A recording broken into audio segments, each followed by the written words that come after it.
নমস্কার বন্ধুরা, তোমরা দেখছো তোমাদের প্রিয় চ্যানেল অল ইন্ডিয়া র্যাঙ্কার্স। চলে এসেছি আমরা আজকের class number 3 WBSSC group C group D নতুন সিলেবাস অনুসারে আমাদের ক্লাস অলরেডি দুটো ক্লাস কিন্তু হয়েছে। অবশ্যই তোমরা চ্যানেলে গিয়ে সেটা তোমরা দেখতে পারো এবং আজকের ক্লাসটি অবশ্যই তোমরা শেষ পর্যন্ত দেখার চেষ্টা করবে, কারণ প্রতিটি প্রশ্নের সাথে ডিটেলস সলিউশন তোমাদের কিন্তু প্রোভাইড করা হচ্ছে। এখানে কোশ্চেন কিন্তু তোমাদের দেখে মনে হতে পারে 20টা রয়েছে, কিন্তু 20টা নয়, এখানে কিন্তু প্রতিটা প্রশ্নের কিন্তু ডিটেলস সলিউশন সহ 100-র কাছাকাছি কোশ্চেন কিন্তু হয়ে যাবে। ঠিক আছে, তো আমাদের ক্লাস কিন্তু দ্য বেস্ট কন্টেন্ট কিন্তু আমরা প্রোভাইড করার চেষ্টা করি। তার জন্য তোমরা চ্যানেলটা সাবস্ক্রাইব করে রাখবে এবং অবশ্যই একটা লাইক এবং শেয়ার করে দেবে। টেলিগ্রাম চ্যানেলে যারা যুক্ত হওনি, টেলিগ্রামে যুক্ত হবে। টেলিগ্রামের লিঙ্ক ভিডিও ডিসক্রিপশন বক্সে দেওয়া থাকবে। চলো শুরু হচ্ছে আমাদের প্রথম প্রশ্ন থেকে। প্রথম প্রশ্ন রয়েছে, পুরুষ ক্রিকেট এশিয়া কাপ 2025-এর শিরোপা জিতে নিয়েছে কোনটি? তো এখানে আমাদের রাইট অ্যান্সার হয়ে যাবে কোনটা? 4টে অপশান দেওয়া রয়েছে। পুরুষদের যে ক্রিকেটের এশিয়া কাপ 2025, এশিয়া কাপ কিন্তু তোমাদের ক্রিকেটেও দেওয়া হয়, আবার হকির ক্ষেত্রেও দেওয়া হয়। তো এখানে পুরুষ ক্রিকেটের এশিয়া কাপ 2025-এর শিরোপা জিতে নিয়েছে আমাদের ইন্ডিয়া। আমরা দেখে নেব এই সম্পর্কিত অত্যন্ত গুরুত্বপূর্ণ কিছু তথ্য। এই যে 2025-এর এশিয়া কাপ ক্রিকেটে যেটা বিজয়ী হয়েছে আমাদের ভারত, আমাদের ইন্ডিয়া। রানার্স আপ হয়েছে কে? অবশ্যই পাকিস্তান। পাকিস্তানকে হারিয়ে ভারত কিন্তু এই খেতাব জিতে নিয়েছে। কত উইকেটে হারিয়েছে? অবশ্যই 5 উইকেটে কিন্তু পরাজিত করেছে পাকিস্তানকে। এই বছরের এই যে আমাদের খেলাটি হয়েছে, যেটার সংস্করণ ছিল 9th এডিশন। কত নম্বর এডিশন? 9। আয়োজক দেশ অর্থাৎ কোন দেশে এটি হোস্ট করা হয়েছে? এটি সম্প্রতি হোস্ট করা হয়েছিল সংযুক্ত আরব আমিরাত UAE-তে। এবং এখানে এটাও দেখে রাখবে যে ফাইনাল ম্যাচের সেরা খেলোয়াড় হয়েছেন কে? ফাইনাল ম্যাচের ক্ষেত্রে সেরা খেলোয়াড় হয়েছেন তিলক বর্মা। এছাড়া টুর্নামেন্টের সেরা খেলোয়াড় নির্বাচিত হয়েছেন কে? অভিষেক শর্মা। অবশ্যই প্রতিটা ইনফরমেশন কিন্তু এক্সামের জন্য ইম্পর্টেন্ট। এছাড়া এশিয়া কাপ, চ্যাম্পিয়ন্স ট্রফি, মহিলা যে ক্রিকেট টুর্নামেন্ট, এই সম্পর্কিত ডিটেল ক্লাস আমাদের চ্যানেলে কিন্তু দেওয়া রয়েছে। পরের প্রশ্ন, সিজদা ও পাইবস প্রথার প্রবর্তন করেছিলেন কে?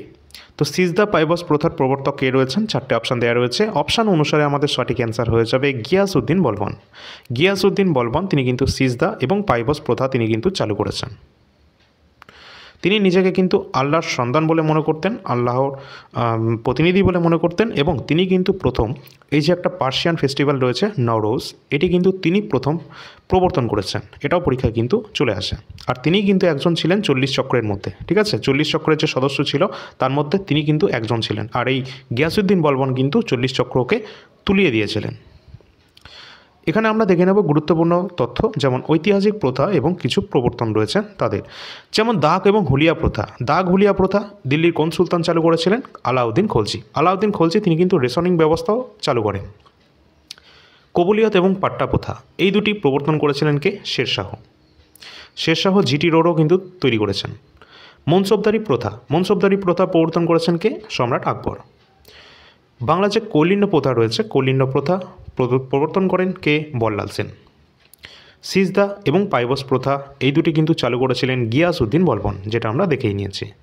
এছাড়া রয়েছে 40 চক্র এবং ইকতা প্রথা। 40 চক্র এই যে তৈরি করেছিলেন 40 জন আমির ওমরাহদের নিয়ে 40 চক্র, এবং ইকতা প্রথা যেটা তৈরি করেছিলেন ইলতুৎমিশ। পরবর্তী প্রশ্ন আছে, কি আছে? রেশনিং ব্যবস্থা। একটু আগেই দেখলাম যে রেশনিং ব্যবস্থা যেটা কিন্তু প্রবর্তন করেছিলেন আলাউদ্দিন খলজি। এছাড়া রয়েছে জিজিয়া, জাকাত যে কর ব্যবস্থা রয়েছে আমাদের দিল্লি সুলতান ব্যবস্থায়, যেটা তৈরি করেছিলেন আলাউদ্দিন খলজি। এছাড়া সেনাদের যে নগদ বেতন দেওয়ার প্রথাও কিন্তু এই আলাউদ্দিন খলজি তিনি তৈরি করেছেন। ঘোড়ার পিঠে যে ডাক চলাচলের ব্যবস্থা, এটা কিন্তু তিনি তৈরি করেছিলেন কে? শেরশাহ। শেরশাহই কিন্তু জিটি রোডে নির্মাণ করেছিলেন। এছাড়া রয়েছে ঋণদান প্রথা, যেটা কিন্তু ফিরোজ শাহ তুগলক তিনি এটা তৈরি করেন। চৌথ এবং স্বরদেশমুখী যে কর ব্যবস্থা, এটা কিন্তু তৈরি করেছিলেন কে? শিবাজি। পরবর্তী রয়েছে রায়তোয়ারি বন্দোবস্ত বা রায়তোয়ারি প্রথা, এটা কিন্তু টমাস মনরো তিনি চালু করেন।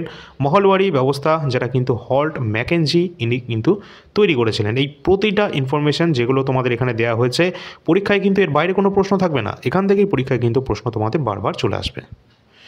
চলো পরের প্রশ্ন দেখব। যদি ভালো লাগে একটা লাইক করবে এবং চ্যানেলটা অবশ্যই সাবস্ক্রাইব করে রাখবে।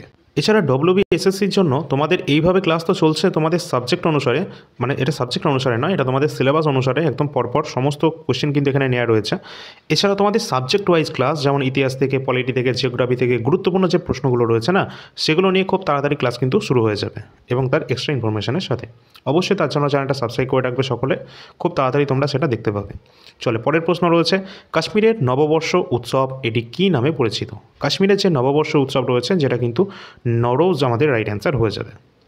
এটি কিন্তু একটা পার্সিয়ান ফেস্টিভ্যাল, যেটা কিন্তু চালু করেছেন কে, তোমরা সকলে কমেন্ট সেকশানে জানিয়ে দেবে। গুড়ি পড়বা এটা কোথাকার দেখতে পাওয়া যায়? গুড়ি পড়বা যেটা কিন্তু দেখতে পাওয়া যায় বিশেষ করে এটা মহারাষ্ট্রে। পরের প্রশ্ন রয়েছে, আমরা এখানে দেখে নেব বিভিন্ন রাজ্যভিত্তিক যে উৎসব বা মেলাগুলি রয়েছে না, যেগুলো আমাদের প্রতিটা পরীক্ষায় কিন্তু চলে আসে এখান থেকে। ফার্স্টে আমরা দেখব আসাম। আসামে যেটা রয়েছে যেটা বিহু। বিহু কিন্তু একটা আমাদের ফেস্টিভ্যাল রয়েছে এবং তার সাথে সাথে বিহু কিন্তু হ্যাঁ, বিহু আমাদের ফেস্টিভ্যাল রয়েছে, আর তার সাথে এখানে ক্লাসিক্যাল ড্যান্স রয়েছে আসামে, যেটার নাম হচ্ছে কি সাত্রিয়া। ঠিক আছে, চলো এখানে আরও কিছু রয়েছে, যেমন দীপাশ্রিতা, কামাখ্যা মেলা, মে ফি এটা অত্যন্ত জনপ্রিয়, অম্বুবাচী মেলা অত্যন্ত জনপ্রিয় রয়েছে, যেটা রয়েছে জোনবিল যে মেলা রয়েছে, এগুলো সবই কিন্তু এই আসামেই কিন্তু আমরা দেখতে পাই। ঠিক আছে, এছাড়া ত্রিপুরাতে কী কী রয়েছে? ত্রিপুরাতে রয়েছে খরচি পূজা, গিয়ারিয়া পূজা, কের পূজা, এগুলো দেখা যায় ত্রিপুরাতে। উড়িষ্যায় যে সমস্ত গুরুত্বপূর্ণ ফেস্টিভ্যাল রয়েছে, যেমন রথযাত্রা, কোণার্কের উৎসব। কোণার্ক সান টেম্পল কোথায় অবস্থান করছে? উড়িষ্যাতেই অবস্থান করছে, আমরা জানি, তো সেখানেই হয় এটা। এছাড়া আন্তর্জাতিক বালি শিল্প যে উৎসব রয়েছে বা বালি উৎসব, বালি ফেস্টিভ্যাল নামে আমরা চিনি, যেটা হচ্ছে উড়িষ্যাতেই আমরা দেখতে পাই, বা বালি যাত্রাও। ঠিক আছে, এছাড়া আছে কি বিহারে রয়েছে সবথেকে জনপ্রিয় কি ছট পূজা, যেটা দেবতা সূর্য দেবতার উপলক্ষে এটা কিন্তু হয়ে থাকে। এছাড়া করম উৎসব রয়েছে, পারুল, এগুলো কিন্তু বিহারে দেখি। ঝাড়খণ্ডে রয়েছে কি ছট পূজার তো রয়েছে, তার সাথে সাথে বন্দনা, সারহুল, রোহিণী, এগুলো কিন্তু রয়েছে অত্যন্ত জনপ্রিয়। সারহুল যেটা শাল গাছের সম্মানে পালন করা হয়ে থাকে ঝাড়খণ্ডে। ঠিক আছে, এছাড়া রয়েছে কি উত্তরপ্রদেশে রয়েছে রামনবমী, রামলীলা, কুম্ভ মেলা, যেটা আমরা দেখেছিলাম উত্তরপ্রদেশে প্রয়াগরাজে হয়েছিল, তাই না, এবছর। এছাড়া কি আছে? ছত্তিশগড়ে রয়েছে হারেলি ফেস্টিভ্যাল, কুম্ভ মেলা রয়েছে ছত্তিশগড়ে, মাদাই উৎসব রয়েছে, এগুলো ছত্তিশগড়ে দেখতে পাই। মহারাষ্ট্রে গুরুত্বপূর্ণ উৎসব রয়েছে গণেশ চতুর্থী, অত্যন্ত জনপ্রিয়, পরীক্ষায় অনেকবার চলে এসেছে। নাগপঞ্চমী, চিকু উৎসব, এটাও অনেকবার এসছে, তো এগুলো কিন্তু মহারাষ্ট্রে দেখতে পাই। তামিলনাড়ুতে দেখতে পাই পোঙ্গল, অত্যন্ত গুরুত্বপূর্ণ। আর জাল্লিকাট্টু অলরেডি আমাদের ডব্লিউবি এক্সামে এটা চলে এসেছে। ঠিক আছে, তো জাল্লিকাট্টু, পোঙ্গল, এগুলো কিন্তু আমরা তামিলনাড়ুতে দেখতে পাই, আর জাল্লিকাট্টু কিন্তু একটি মার্শাল আর্ট। ঠিক আছে, চলো এর পরবর্তী রয়েছে কি হিমাচল প্রদেশে দেখতে পাই আমরা হাড়ওয়ালি, বৈশাখী, জাগ্রহ, এছাড়া দশেরা, এগুলো কিন্তু হিমাচল প্রদেশে দেখা যায়। এছাড়া গুরুত্বপূর্ণ ফেস্টিভ্যাল রয়েছে অন্ধ্রপ্রদেশের, কোনগুলো? ব্রাহ্মণ উৎসব, শ্রীরাম নবমী, উগাদি কিন্তু অত্যন্ত জনপ্রিয়। তেলেগুজের যে নববর্ষ, তার আমরা যে নিউ ইয়ার পালন করে থাকি, সেখানকার কিন্তু যারা অন্ধ্রপ্রদেশী রয়েছে, তারা কিন্তু এই উগাদি ফেস্টিভ্যালটা কিন্তু সেখানকার অত্যন্ত জনপ্রিয়। ঠিক আছে, নববর্ষের উৎসবের জন্য। প্রতিটা কিন্তু এক্সামের জন্য ইম্পর্টেন্ট, সেটা এসএসসি হোক, রেল হোক, আমাদের রাজ্যের এক্সাম হোক, এখান থেকেই প্রশ্ন হয়। চল, আর আমরা এই মুহূর্তে যে সমস্ত ক্লাসগুলো তোমাদের প্রোভাইড করছি, সেগুলো কিন্তু আমাদের স্ট্যাটিক জিকের যে পিডিএফ রয়েছে, গুরুত্বপূর্ণ আমাদের নোট রয়েছে, সেখানে কিন্তু অলরেডি আমরা সব কিছু দিয়ে দিয়েছি। আর তোমাদের যদি এই নোটটি প্রয়োজন হয়, তোমরা এই নাম্বারে হোয়াটসঅ্যাপের মাধ্যমে যোগাযোগ করবে, ডিসক্রিপশন বক্সে নাম্বারের লিঙ্ক তোমরা পেয়ে যাবে। এখানে কোন কোন টপিক রয়েছে সেটা তোমরা দেখতে পাবে। টোটাল 120টার ওপর টপিকের সংখ্যা রয়েছে এবং পেজ সংখ্যা রয়েছে 126টি। অবশ্যই প্রতিটা টপিক কিন্তু গুরুত্বপূর্ণ, তোমরা একটু দেখে নেবে। তোমাদের ডব্লিউবিএসএসসির যে সিলেবাস রয়েছে, সেই সিলেবাস অনুসারে কিন্তু এই স্ট্যাটিক জিকে কিন্তু রেডি করা হয়েছে, যেমন শাস্ত্রীয় নৃত্য, বিভিন্ন নৃত্যের সাথে যুক্ত ব্যক্তি, এইরকম কিন্তু আমাদের বিভিন্ন যে স্পোর্টস কারেন্টের টপিক থেকে রয়েছে। ঠিক আছে, বিভিন্ন গুরুত্বপূর্ণ ফেস্টিভ্যাল, নববর্ষ উৎসব, মার্শাল আর্ট, ঠিক আছে, লোকচিত্র, দেশের বিভিন্ন রাজধানী, এই সবই কিন্তু এখানে দেওয়া রয়েছে, মানে কোনো কিছু বাদ নেই। এছাড়া ন্যাশনাল, ইন্টারন্যাশনাল যে কোনো আমাদের যে কারেন্সি, ক্যাপিটাল রয়েছে। এছাড়া গুরুত্বপূর্ণ আমাদের যে সংবিধানের তপশিল পাঠ, গুরুত্বপূর্ণ ধারা, সংশোধনী, উৎস, বিভিন্ন খেলার সাথে যুক্ত শব্দ, ঠিক আছে, খেলার বিভিন্ন ট্রফি, খেলোয়াড়দের নাম, ছদ্মনাম, তাদের লেখা বই, সমস্ত মানে গুরুত্বপূর্ণ যা যা রয়েছে স্ট্যাটিক জিকের মধ্যে যেগুলো পড়ে আর কি, সবই কিন্তু এখানে দেওয়া রয়েছে। যেমন পরিমাপক যন্ত্রও কিন্তু এখানে দেওয়া রয়েছে। তো টোটাল কিন্তু সমস্ত টপিক তোমরা একটু দেখে নেবে, আমি আর এখানে বলছি না, অনেকটা বড় হয়ে যাবে। তো এখানে টোটাল যে পিডিএফ সংখ্যা যেটা কিন্তু রয়েছে আমাদের 126টি পেজের মধ্যে তোমরা পেয়ে যাবে, A4 সাইজ, প্রিন্টেবল ফরম্যাটে, কালারফুল। এবং এটা কিন্তু 249 টাকা রাখার কথা ছিল, কিন্তু 171 টাকার মধ্যে এখনও পর্যন্ত তোমরা কিন্তু এটা নিয়ে নিতে পারবে। আর এত বেস্ট কন্টেন্ট তোমরা কিন্তু আর কোথাও পাবে না। এটা হচ্ছে তোমাদের কিন্তু সমস্ত এক্সামের জন্য, এসএসসির এমটিএস দাও বা সামনে যারা তোমরা ডব্লিউপি কেপি, তোমাদের কেপি কনস্টেবল এক্সাম রয়েছে না 21 তারিখে, এটার জন্য কিন্তু একদম গুরুত্বপূর্ণ। ঠিক আছে, 40টা প্রশ্ন আসবে, তো তার মধ্যে স্ট্র্যাটেজিকে তোমাদের 10 নম্বর তো থাকবেই। তো অবশ্যই তোমরা সেটা দেখে নিতে পারে, এখান থেকে কিন্তু ম্যাক্সিমাম প্রশ্ন চলে আসবে। উপরাষ্ট্রপতি থেকে প্রশ্ন কিন্তু এবার থাকবেই, অবশ্যই দেখে রাখবে। এছাড়া কিন্তু আমাদের এসএসসি, রেলওয়ে, এসএসসির কোনগুলো, জিডি হোক, এমটিএস হোক, সিএইচএসএল হোক, সিজিএল হোক, এনটিপিসি, গ্রুপ ডি, রেলওয়ে, আরপিএফের, এছাড়া আমাদের রাজ্যের WBSSC, group C, group D, Kolkata police constable, WP, SI, সমস্ত পরীক্ষায় যেখানে স্ট্র্যাটেজিকে রয়েছে যে সিলেবাসে, সেটার জন্য কিন্তু এটা সমানভাবে গুরুত্বপূর্ণ। এছাড়া আমাদের কাছে রয়েছে কমপ্লিট ইন্ডিয়ান হিস্ট্রি। তোমরা কিন্তু প্রচুর মোটা বই পড়ে টাইম নষ্ট করছো এবং তোমাদের মাথাও নষ্ট করছো। ঠিক আছে, তোমাদের ডব্লিউবি বা কলকাতা পুলিশের জন্য কিন্তু বেশি পড়ার কোনো প্রয়োজন নেই। এখানে টোটাল 80টা পেজের মধ্যে যা হিস্ট্রি থেকে প্রশ্ন দেওয়া রয়েছে, অলরেডি আমরা ডব্লিউবিতে বলেছিলাম যে কমন আসবে, কমন এসেছে, একটা ইতিহাসের প্রশ্ন এর বাইরে নেই। ঠিক আছে, তো অবশ্যই কিন্তু তোমরা কেপি কনস্টেবল যারা দিতে যাচ্ছ, এছাড়া সামনে আগামী দিনে যারা রাজ্য কেন্দ্র যে কোনো এক্সাম তোমরা দাও না কেন, এই 80টা পেজের যে পিডিএফ আমরা দিচ্ছি ইতিহাসের, সেটা কি যদি তোমরা পড়ে যাও, এর বাইরে কোনো প্রশ্ন কিন্তু তোমাদের থাকবে না। এখানে যত গুরুত্বপূর্ণ প্রশ্ন, এক্সামে আসা প্রশ্ন, সবই কিন্তু এখানে আমরা প্রোভাইড করে রেখেছি, তা আবার পরপর একদম সিকোয়েন্স অনুসারে। ঠিক আছে, পরপর সালগুলোকে মেনটেন করে পরপর কিন্তু আমরা এটাকে সাজিয়েছি, এবং শেষের দিকে কিছু অনলাইনে ফরম্যাটে প্রশ্নোত্তরও রেখেছি, যেগুলো পড়লে তোমরা ডাইরেক্ট এখান থেকে প্রশ্ন কমনও পেয়ে যাবে। ঠিক আছে, আর কারেন্ট অ্যাফেয়ার্স তো তোমাদের অত্যন্ত গুরুত্বপূর্ণ। তোমাদেরকে বলে রাখি, কারেন্ট অ্যাফেয়ার্স কিন্তু তোমাদের রাজ্যে, যদি বলি প্রথমে যদি রেলের কথা বলি, রেলওয়ে গ্রুপ ডি এক্সাম চলছে তোমাদের। ঠিক আছে, এখানে কিন্তু প্রতিটা শিফটে 10টার কাছাকাছি কারেন্ট অ্যাফেয়ার্স তোমরা পাবে। ঠিক আছে, 10টা প্লাসও পেয়ে যাচ্ছে অনেকে। তো অবশ্যই যা প্রশ্ন আসবে আমাদের পিডিএফ থেকেই আসবে। প্রতি মাসে টোটাল 450-র কাছাকাছি প্রশ্ন সংখ্যা রয়েছে। ঠিক আছে, আর তোমরা যে কোনো মাসে পিডিএফ নিতে পারো। বর্তমানে জানুয়ারি থেকে অক্টোবর পর্যন্ত অ্যাভেলেবেল আছে, এবং নভেম্বরেরটা তোমরা 10 তারিখের মধ্যে পেয়ে যাবে। আর যে কোনো মাসের জন্য পিডিএফ নেওয়ার জন্য তোমরা ওই নম্বরে যোগাযোগ করবে, নম্বরের লিঙ্ক ভিডিও ডিসক্রিপশন বক্সে দেওয়া থাকবে, এবং তোমরা কিন্তু 20 টাকা প্রতি মাস অনুসারে কিন্তু এখান থেকে পিডিএফ কিন্তু পেয়ে যাবে 2025-এর। এছাড়া 2024-এর যদি কারো প্রয়োজন হয়ে থাকে, 2024-এর টোটাল 1200 কোশ্চেন পাবে এবং 50টা পেজের একটা জিস্ট পাবে। এই টোটালটা কিন্তু তোমরা 2024-এ যদি পড়ে থাকো, তাহলে কিন্তু এটা 80 টাকার মধ্যে তোমরা পাবে। তো অবশ্যই তোমরা দেখতে পাচ্ছ আমাদের কাছে বর্তমানে এই সমস্তগুলি অ্যাভেলেবেল রয়েছে। এখানে কারেন্ট অ্যাফেয়ার্স 2024 এবং 2025 রয়েছে, যার যারা প্রয়োজন নিয়ে নেবে। এবং কারেন্ট অ্যাফেয়ার্সের সাথে সাথে বিশেষ করে আমাদের যেটা গুরুত্বপূর্ণ স্ট্র্যাটেজিকে, এটা সকলে নিয়ে রাখবে, এবং কমপ্লিট ইন্ডিয়ান হিস্ট্রি। যারা রেলওয়ে গ্রুপ ডি দিচ্ছ তাদের জন্য বায়োলজিটা গুরুত্বপূর্ণ হতে পারে, কারণ এখানে লাস্ট 10 বছরের প্রশ্নপত্র আমরা রেখেছি। এছাড়া এনটিপিসির জন্য যে প্রিভিয়াস ইয়ার প্রশ্ন 2025-এর এবং 2020-21-এর, এইগুলো তোমরা নিতে পারো, প্রিভিয়াস ইয়ার অত্যন্ত গুরুত্বপূর্ণ। এছাড়া এসএসসি জিডি 2024 এবং 2025-এর প্রিভিয়াস ইয়ার প্রশ্নপত্র জিকে কোশ্চেনগুলি আমাদের কাছে রয়েছে শিফট ওয়াইজ। তোমরা কিন্তু এটা নিয়ে নিতে পারো, এখান থেকে প্রশ্ন 100% কনফার্ম থাকবে। এছাড়া যে কোনো নম্বরের জন্য অবশ্যই এই নাম্বারটা তোমরা যোগাযোগ করবে যে কোনো পিডিএফের জন্য। আর এখানে কিন্তু আমাদের টেলিগ্রাম যে লিঙ্ক রয়েছে সেটা কিন্তু দেওয়া থাকবে ভিডিও ডিসক্রিপশন বক্সে। পরবর্তী প্রশ্ন আছে, আর তোমাদের যাদের এটা প্রয়োজন নাই তোমরা কিন্তু স্কিপ করে দিতে পারো। ঠিক আছে, অ্যাড যাদের প্রয়োজন নেই স্কিপ করে দেবে, আর যাদের প্রয়োজন আছে তারা সেটা দেখে নেবে। পরের প্রশ্ন, সালাল প্রকল্পটি কোন নদীর ওপর গড়ে উঠেছে? তো সঠিক অ্যান্সার হয়ে যাবে, সালাল যে নদী পরিকল্পনা রয়েছে এটি চন্দ্রভাগা নদীর ওপর তৈরি হয়েছে। এই ধরনের বিভিন্ন গুরুত্বপূর্ণ যে বহুমুখী নদী পরিকল্পনা রয়েছে সেগুলোকেও আমাদের দেখতে হবে। ফার্স্টে আমরা দেখে নেব ভাগড়া নাঙ্গাল প্রকল্প, যেটা কিন্তু পাঞ্জাব, হিমাচল প্রদেশ এবং রাজস্থানে রয়েছে, এবং এটা শতদ্র নদীর ওপর অবস্থান করছে। এছাড়া রয়েছে দুর্গাপুর ব্যারেজ প্রকল্প, যেটা আমাদের পশ্চিমবঙ্গ এবং ঝাড়খণ্ডের দামোদর নদীর ওপর কিন্তু রয়েছে দুর্গাপুর ব্যারেজ। পরবর্তী রয়েছে ফারাক্কা প্রকল্প। ফারাক্কা প্রকল্পটা কোথায় রয়েছে? অবশ্যই আমাদের পশ্চিমবঙ্গে রয়েছে। পশ্চিমবঙ্গের কোন নদীর ওপর? গঙ্গা এবং ভাগীরথী নদীর ওপর রয়েছে ফারাক্কা প্রজেক্ট। পরবর্তী রয়েছে ময়ূরাক্ষী প্রকল্প, যেটা আমাদের পশ্চিমবঙ্গের ময়ূরাক্ষী নদীর ওপর রয়েছে ময়ূরাক্ষী প্রকল্প। নেক্সট আছে নাগার্জুন সাগর প্রকল্প। আবার নাগার্জুন সাগর বাঁধও হয়ে থাকে, যেটা কিন্তু অন্ধ্রপ্রদেশের কৃষ্ণা নদীর উপরই আছে। তো অবশ্যই দুটোই কিন্তু দেখে রাখবে। নেক্সট যেটা আছে, যেটা কিন্তু আমাদের ভারতের যে সবথেকে দীর্ঘতম যে নদী বাঁধ রয়েছে, যার নাম হচ্ছে হীরাকুদ বাঁধ। আবার হীরাকুদ নদী পরিকল্পনা এটাও কিন্তু অবস্থান করছে উড়িষ্যার মহানদীর ওপর। ঠিক আছে, এছাড়া কি আছে পাঞ্চেত প্রকল্প, যেটা ঝাড়খণ্ডে এবং পশ্চিমবঙ্গের দামোদরের ওপর রয়েছে পাঞ্চেত প্রকল্পটি। তেহরি বাঁধ রয়েছে, যেটা তেহরি বাঁধ এবং তেহরি প্রকল্প দুটোই কিন্তু অবস্থান করছে উত্তরাখণ্ডের ভাগীরথী নদীর উপর। পরবর্তী প্রশ্ন, আচ্ছা এখানে এটাও দেখে রাখবে যে কংসাবতী যে প্রকল্প রয়েছে, যেটা পশ্চিমবঙ্গের কংসাবতী নদীর ওপর রয়েছে। সর্দার সরোবর বাঁধ, যেটা মধ্যপ্রদেশের নর্মদা নদীর ওপর রয়েছে সর্দার সরোবর বাঁধ, আবার সর্দার সরোবর প্রকল্প। ঠিক আছে, শিবসমুদ্রম প্রকল্প, যেটা কিন্তু কর্ণাটকের কাবেরী নদীর ওপর রয়েছে।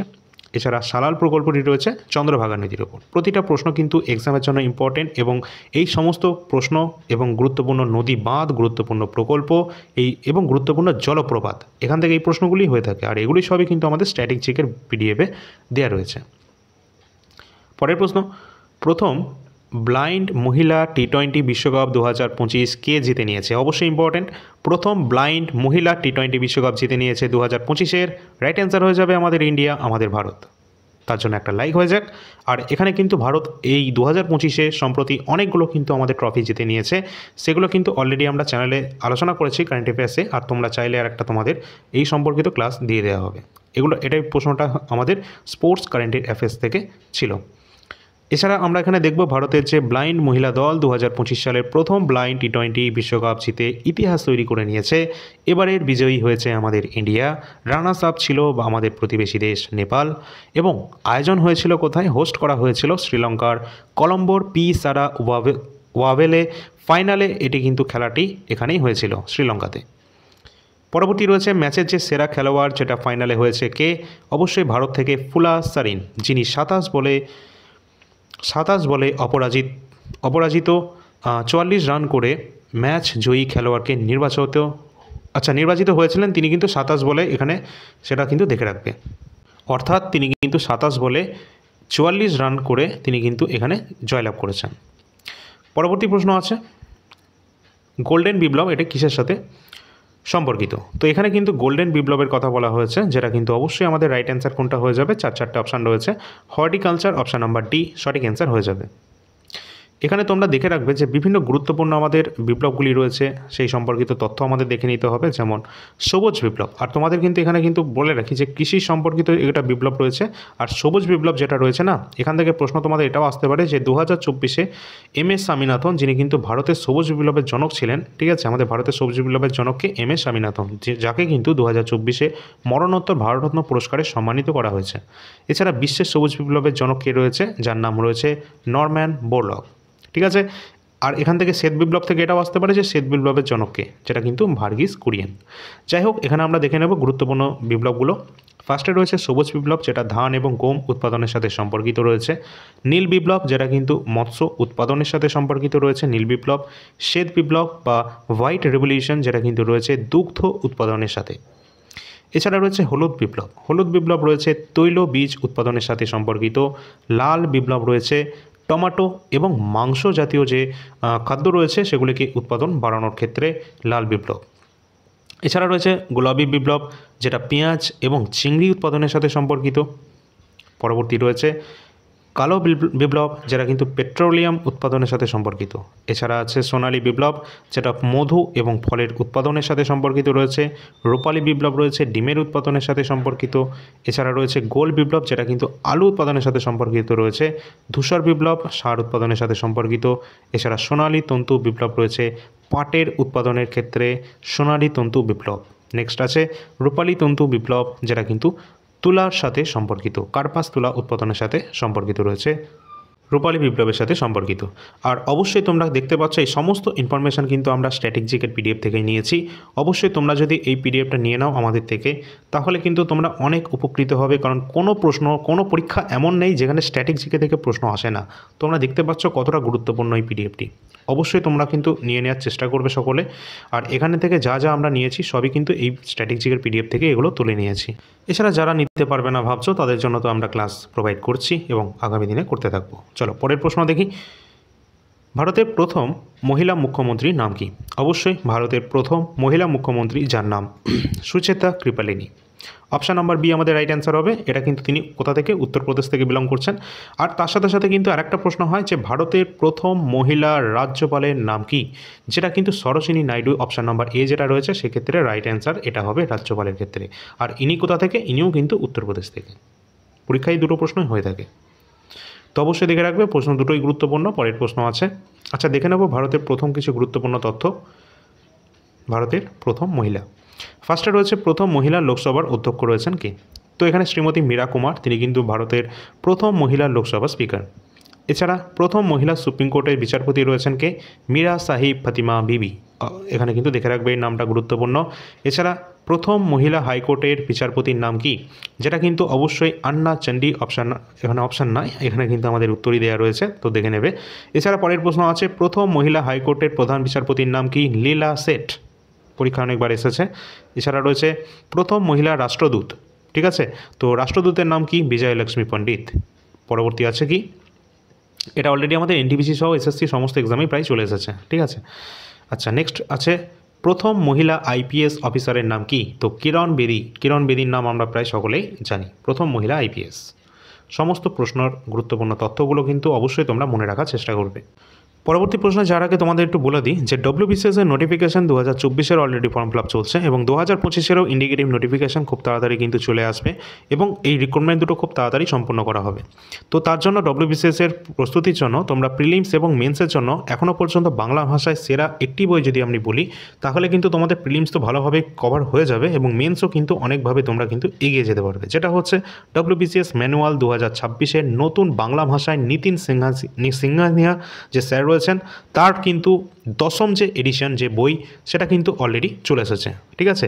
এটা 2026-এর একদম নতুন সংস্করণ, দশম এডিশন, যেটা কিন্তু তোমরা এখানে সমস্ত স্পেসিফিক দেখতে পাচ্ছ এখানে।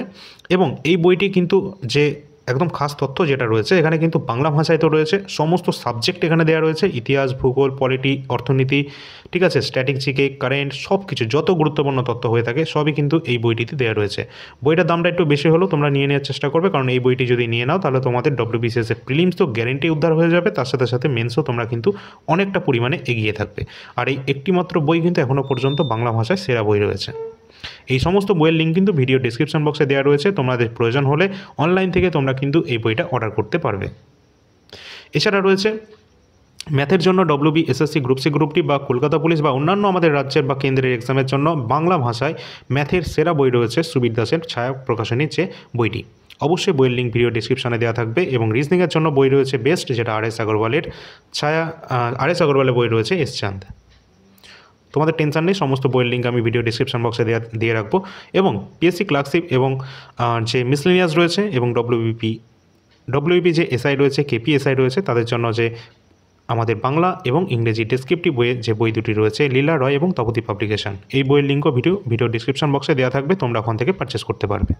পরবর্তী প্রশ্ন আছে দুধওয়া জাতীয় পার্ক অর্থাৎ ন্যাশনাল পার্ক থেকে প্রশ্ন অবশ্যই আসে। তো দুধওয়া ন্যাশনাল পার্ক এটি কোথায় অবস্থান করছে, তো সঠিক অ্যান্সার হয়ে যাবে দুধওয়া ন্যাশনাল পার্ক, যেটি অবস্থান করছে উত্তরপ্রদেশ। তো অবশ্যই খুব গুরুত্বপূর্ণ যে তথ্যগুলো দেখে রাখবে তোমরা। আমরা যদি ন্যাশনাল পার্কের কথা বলি, সবথেকে ফার্স্ট যে ন্যাশনাল পার্ক রয়েছে, মানে সবথেকে পুরনো আর কি, ওল্ডেস্ট ন্যাশনাল পার্ক, যেটা কিন্তু অবশ্যই যেটা রয়েছে জিম করবেট ন্যাশনাল পার্ক, যেটা কিন্তু উত্তরাখণ্ডে অবস্থান করছে এই জিম করবেট ন্যাশনাল পার্ক, যেটা 1936 সালে কিন্তু প্রতিষ্ঠিত হয়েছিল, ঠিক আছে। আচ্ছা, যাই হোক, এখানে কিন্তু দেখে রাখো যে ভারতের গুরুত্বপূর্ণ জাতীয় উদ্যান এবং তাদের অবস্থান। ফার্স্টেই রয়েছে কোনটা, দুধওয়া জাতীয় উদ্যান, যেটা উত্তরপ্রদেশে অবস্থান করছে। পরবর্তী পালামৌ জাতীয় উদ্যান রয়েছে, যেটা ঝাড়খণ্ড রাজ্যে অবস্থান করছে। পেরিয়ার জাতীয় উদ্যান অবস্থান করছে কেরালাতে। পান্না জাতীয় উদ্যান অবস্থান করছে মধ্যপ্রদেশ রাজ্যে। সিমলিপাল জাতীয় উদ্যান উড়িষ্যাতে। টাডোবা জাতীয় উদ্যান রয়েছে মহারাষ্ট্রে। গ্রেট হিমালয়ান ন্যাশনাল পার্ক, যেটা অবস্থান করছে হিমাচল প্রদেশে। ইন্দ্রাবতী ন্যাশনাল পার্ক রয়েছে ছত্তিশগড়ে। এই প্রতিটা কিন্তু গুরুত্বপূর্ণ রয়েছে। আর national park, UNESCO world heritage site, Ramsar site, সমস্ত গুরুত্বপূর্ণ তথ্য আমাদের অলরেডি স্ট্যাটিক জিকেতে দেওয়া রয়েছে।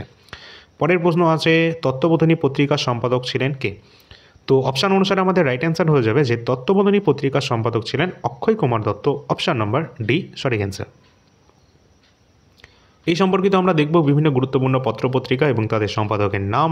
ফার্স্টেই রয়েছে হিন্দু প্যাট্রিয়ট, যার সম্পাদক রয়েছেন হরিশচন্দ্র মুখোপাধ্যায়। ইন্ডিয়ান মিরর রয়েছেন কেশবচন্দ্র সেন। যুগান্তর নামক পত্রিকার সম্পাদক রয়েছেন ভূপেন্দ্রনাথ দত্ত। সঞ্জীবনীর যে পত্রিকা রয়েছে তার সম্পাদক কৃষ্ণ কুমার মিত্র। প্রতিটা কিন্তু এক্সামের জন্য ইম্পর্টেন্ট, ঠিক আছে। সন্ধ্যা পত্রিকার যে সম্পাদক রয়েছেন ব্রহ্মবান্ধব উপাধ্যায়। এছাড়া রয়েছে কেশরী এবং মারাঠা, বহুবার পরীক্ষায় এটা চলে এসেছে। কেশরী মারাঠার কিন্তু পত্রিকার সম্পাদক ছিলেন কিন্তু বালগঙ্গাধর তিলক। এছাড়া রয়েছে তত্ত্ববোধিনী পত্রিকার সম্পাদক রয়েছেন অক্ষয় কুমার দত্ত। অবশ্যই তোমাদের মনে হতে পারে যে ভিডিওটা অনেকটা বড় হয়ে যাচ্ছে, ঠিক আছে। তো অবশ্যই বড় হচ্ছে কিন্তু তোমাদের এক্সট্রা ইনফরমেশনের জন্য। তো তোমাদের যদি এটা ভালো লেগে থাকে তাহলে অবশ্যই সেটাও জানাবে, যদি ভালো নাও লাগে তাও সেটা কিন্তু জানাতে পারো কমেন্ট সেকশানে। পরের প্রশ্ন, কোন সালে ভারতে মিশ্র অর্থনীতির কথা ঘোষণা করা হয়েছে? তো অবশ্যই মিশ্র অর্থনীতি, যেটা মিক্সড ইকোনমিক্সের আমরা ধারণা পাচ্ছি, 1948 সালে কিন্তু এটি আমরা পেয়েছি। Option number B. পরের প্রশ্ন আছে, মৃচ্ছকটিকম এটি কে রচনা করেছেন? তো মৃচ্ছকটিকম এটি রচনা করেছেন কে? অবশ্যই শূদ্রক। শূদ্রকের লেখা হচ্ছে মৃচ্ছকটিকম। এছাড়া কিন্তু কালিদাসের তো অনেক রয়েছে, অভিজ্ঞান শকুন্তলম, মালগীপাগ্নি মিত্রম, কুমার সম্ভবম, ঋতু সংহারম, ঠিক আছে। পরবর্তী আমরা কিছু গুরুত্বপূর্ণ তথ্য দেখে নেব, যে বিভিন্ন গ্রন্থ এবং তাদের রচয়িতা। রামচরিত গ্রন্থের রচয়িতা রয়েছেন কে? সন্ধ্যাকর নন্দী। আর রামচরিত মানস তুলসী দাসের। বুদ্ধচরিত এটিকার অশ্বঘোষের লেখা। অমরকোষ অমর সিংহের। যুক্তিকল্পতরু রয়েছে ভোজের। মত্তবিলাস প্রহসন রয়েছেন মহেন্দ্র বর্মনের। সমস্তগুলো কিন্তু গুরুত্বপূর্ণ রয়েছে। এবং শেষে রয়েছে আয়ুর্বেদ দীপিকা, যেটা কিন্তু রয়েছে চক্রপাণি দত্তের। অবশ্যই প্রতিটা কিন্তু দেখে রাখবে, যেগুলো আমি এখানে দিচ্ছি সেগুলো কিন্তু একদম ইম্পর্টেন্ট। পরের প্রশ্ন, ভারতের পঞ্চবার্ষিকী ধারণাটি কোথা থেকে নেওয়া হয়েছে? আমরা কিন্তু বিভিন্ন দেশের থেকে বিভিন্ন জিনিস নিয়েছি, সংবিধানে তো অনেক জিনিসই নিয়েছি, পুরোটাই, ঠিক আছে, মানে পুরোটা না, ম্যাক্সিমাম। এছাড়া কিন্তু পঞ্চবার্ষিকী পরিকল্পনাও কিন্তু আমাদের ধারণাটা নেওয়া হয়েছে ইউএসএসআর অর্থাৎ রাশিয়ার থেকে। এই যে 5 ইয়ার প্ল্যান সম্পর্কিত আমাদের তথ্য, আমাদের ডিটেল ক্লাস 5 ইয়ার প্ল্যান, পঞ্চবার্ষিকী পরিকল্পনা আমাদের চ্যানেলে কিন্তু দেওয়া রয়েছে। তোমরা সার্চ করবে 5 year plan by all India rankers, তাহলে কিন্তু তোমাদের চ্যানেলে কিন্তু সবার আগে তোমরা ভিডিওটি পেয়ে যাবে। এছাড়া তোমাদের প্রয়োজন হলে খুব তাড়াতাড়ি কিন্তু নতুন আপডেটেড কন্টেন্ট নিয়ে চলে আসবো পঞ্চবার্ষিকী পরিকল্পনা থেকে। এখানে দেখে নেব গুরুত্বপূর্ণ সংবিধানের যে উৎস রয়েছে আমাদের। যেমন আমাদের ফার্স্টেই দেখব রাশিয়া থেকে আমাদের সংবিধানে কোন টপিকটা নিয়েছি, যেমন মৌলিক কর্তব্য, ফান্ডামেন্টাল ডিউটি। এছাড়া পঞ্চবার্ষিকী পরিকল্পনা নিয়েছি এবং ন্যায় বিচার, এগুলো রাশিয়ার থেকে। আমেরিকা যুক্তরাষ্ট্র থেকে আমরা নিয়েছি প্রস্তাবনা, মৌলিক অধিকার, বিচার ব্যবস্থা এবং রাজ্য ব্যবস্থা। আয়ারল্যান্ডের সংবিধান থেকে কোনটা নিয়েছি? রাষ্ট্র পরিচালনার জন্য যে নির্দেশমূলক নীতি, যেটাকে আমরা সংক্ষেপে ডিপিএসপি বলে থাকি, directive principal of state policy, এটা কিন্তু আমরা আয়ারল্যান্ডের সংবিধান থেকে নিয়েছি। এছাড়া রাষ্ট্রপতি নির্বাচনের যে পদ্ধতি রয়েছে, সেটাও কিন্তু আমরা আয়ারল্যান্ডের সংবিধান থেকে নিয়েছি। এছাড়া ব্রিটেন থেকে যেগুলো নিয়েছি সেগুলো রয়েছে গণতান্ত্রিক শাসন ব্যবস্থা, সিঙ্গেল সিটিজেনশিপ, একক নাগরিকত্ব, আইন প্রণয়নের যে পদ্ধতি, এগুলো সবই কিন্তু ব্রিটেনের থেকে নেওয়া। এছাড়া কানাডা থেকে নেওয়া হয়েছে কেন্দ্র রাজ্যের মধ্যে ক্ষমতার বন্টন, যুক্তরাষ্ট্রীয় শাসন ব্যবস্থা, এগুলো সবই কিন্তু আমরা কানাডার থেকে নিয়েছি। এছাড়া যে আমাদের এমার্জেন্সি যেটা রয়েছে, সেটা আমরা জার্মানি সংবিধান থেকে নিয়েছি, জরুরি অবস্থা। অস্ট্রেলিয়া থেকে নিয়েছি আমরা যুগ্ম তালিকা, কনকারেন্ট লিস্ট এবং যৌথ অধিবেশন। সংবিধানের যে যৌথ অধিবেশন অবশ্যই আহ্বান করে থাকেন কে? রাষ্ট্রপতি করে থাকেন, আর এটা কিন্তু আমরা অস্ট্রেলিয়া থেকে নিয়েছি। এছাড়া দক্ষিণ আফ্রিকা অবশ্যই গুরুত্বপূর্ণ, যেটা কিন্তু ভারতের সংবিধানের সংশোধন পদ্ধতি। এখনও পর্যন্ত আমাদের সংবিধানে কতবার সংশোধন করা হয়েছে তোমরা সেটা কমেন্ট সেকশনে জানিয়ে দেবে। আর সংবিধান সংশোধনের যে আর্টিকেল নাম্বার কত, 303, এখানে কিন্তু তোমাদের যেটা রয়েছে এখানে 368 নাম্বার আর্টিকেল থেকে কিন্তু এটা আমরা পেয়ে যাচ্ছি। পরের প্রশ্ন আছে কি, দেখে নেব আমরা গুরুত্বপূর্ণ তথ্য সম্পর্কিত। পরবর্তী প্রশ্ন, ব্যারোমিটার আবিষ্কার করেছেন কে? অবশ্যই ব্যারোমিটারের মাধ্যমে কী মাপি? অবশ্যই আমরা মেপে থাকি বায়ুচাপ, তাই তো? তো বায়ুচাপ মাপার জন্য যে ব্যারোমিটার যন্ত্রটি আবিষ্কার করেছিলেন কে? টরিসেলি। অপশান নাম্বার সি আমাদের রাইট অ্যান্সার হয়ে যাবে। আর এখান থেকে দেখবে যে গ্যাসের চাপ মাপার যন্ত্রের নাম কি? ঠিক ব্যারোমিটারের মতোই এর একটা যন্ত্র রয়েছে ম্যানোমিটারের মাধ্যমে কিন্তু গ্যাসের চাপ কিন্তু আমরা পরিমাপ করে থাকি। আর এই সম্পর্কিত আমরা ডিটেল তথ্য এই কারণে দিচ্ছি না, কারণ আগের ক্লাসে আমরা কিন্তু ডিটেল তথ্য দিয়েছি এই টপিক থেকে। পরের প্রশ্ন, চেরনোবিলের যে ঘটনাটি ঘটেছিল এটি কত সালে হয়েছে? তো চেরনোবিলের যে ঘটনা ঘটেছে এটা 1986 সালে এটি হয়েছিল। এখানে কিন্তু তোমরা দেখবে এটা কিন্তু ইউক্রেনের যে ঘটনাটি ঘটেছিল সেটা কিন্তু গুরুত্বপূর্ণ, চেরনোবিল, ইউক্রেনের চেরনোবিলে। পরবর্তী আমাদের নতুন একটা টপিক, যেটা কিন্তু আমরা দেখেছি সম্প্রতি আমাদের সিলেবাসে, এনইপি 2020 অনুযায়ী স্কুল শিক্ষার মৌলিক কাঠামো কত ধাপের হয়ে থাকে? যেটা কিন্তু টোটাল 4টে ধাপের কিন্তু হয়ে থাকে। অপশান নাম্বার বি আমাদের রাইট অ্যান্সার হয়ে যাবে। আর এই 4টে ধাপের মধ্যে যেগুলো রয়েছে কোনগুলো?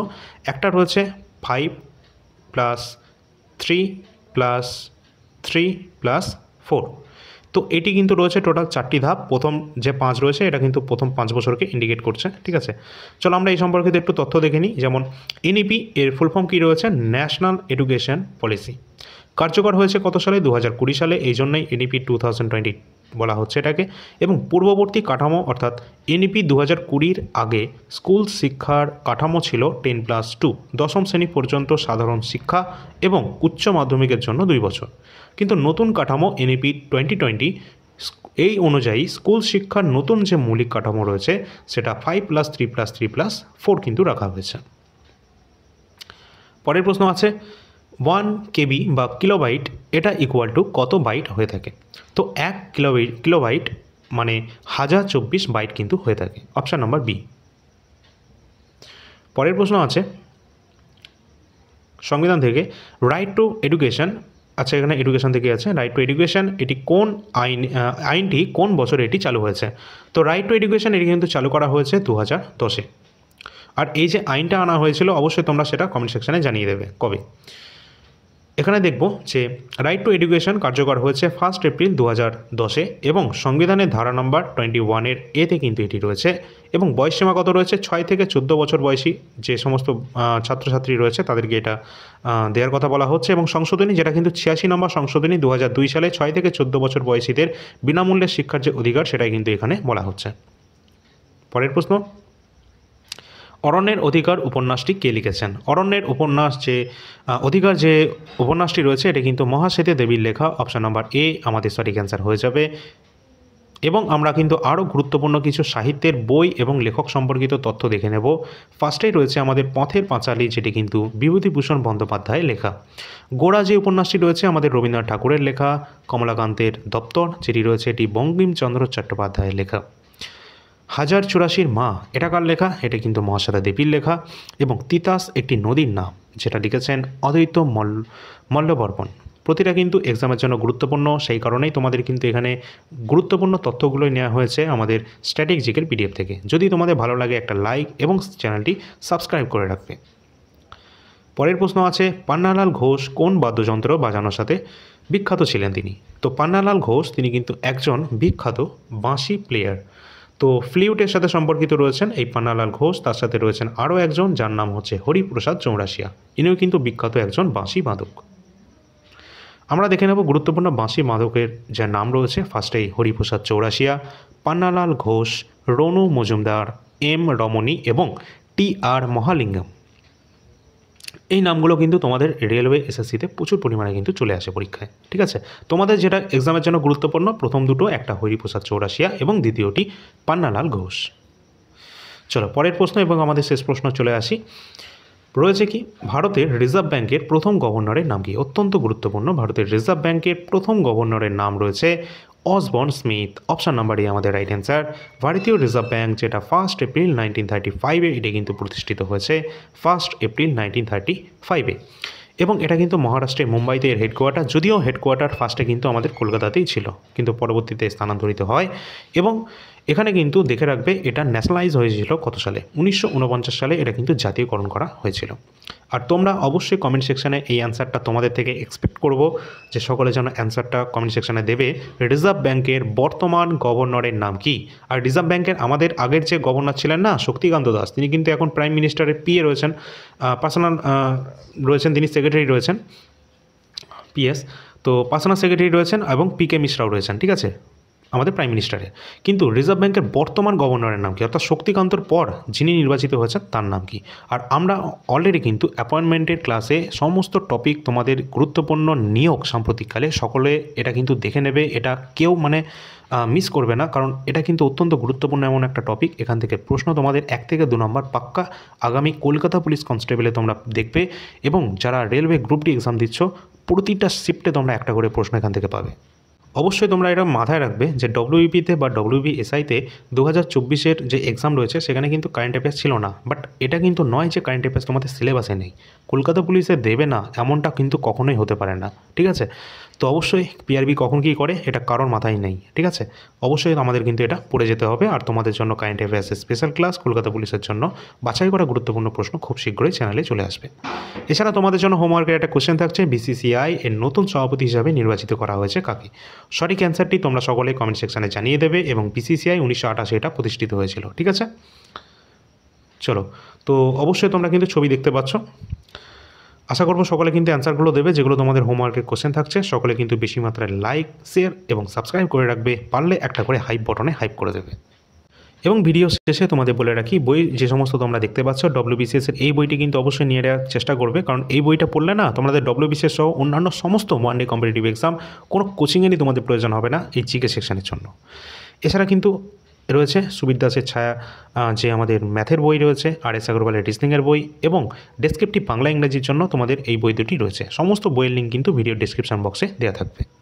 আর অবশ্যই আমরা আমাদের যে টেলিগ্রাম চ্যানেল রয়েছে সেটা কিন্তু সকলে যুক্ত হয়ে যাবে। টেলিগ্রাম চ্যানেলের লিঙ্ক ভিডিও ডিসক্রিপশন বক্সে পেয়ে যাবে। আর অবশ্যই খুব তাড়াতাড়ি একটু যুক্ত হয়ে যাবে, যাতে 10,000 এটা কমপ্লিট হয়ে যায়। এবং 10,000 কমপ্লিট হয়ে যে আমরা যে কাজটা করব সেটা কিন্তু তোমাদেরকে কিছু গুরুত্বপূর্ণ নোট বা PDF কিন্তু আমরা ফ্রিতে প্রোভাইড করব এই টেলিগ্রাম চ্যানেলে, খুব তাড়াতাড়ি 10,000 কমপ্লিট হলে, ঠিক আছে। আর এই নাম্বারে যোগাযোগ করবে, যে কোনো PDF এর যদি প্রয়োজন হয়। অবশ্যই তোমরা স্ট্যাটিক জিকেটা নিয়ে রাখার চেষ্টা করবে এবং কারেন্ট অ্যাফেয়ার্স, তার সাথে সাথে কমপ্লিট ইন্ডিয়ান হিস্ট্রি। এছাড়া অন্যান্য প্রিভিয়াস ইয়ার প্রশ্নপত্র তো দেওয়াই রয়েছে, যার যেটা প্রয়োজন রয়েছে প্রয়োজন মতো তোমরা নিয়ে নেবে। চলো দেখা হচ্ছে পরবর্তী ক্লাসে। ধন্যবাদ।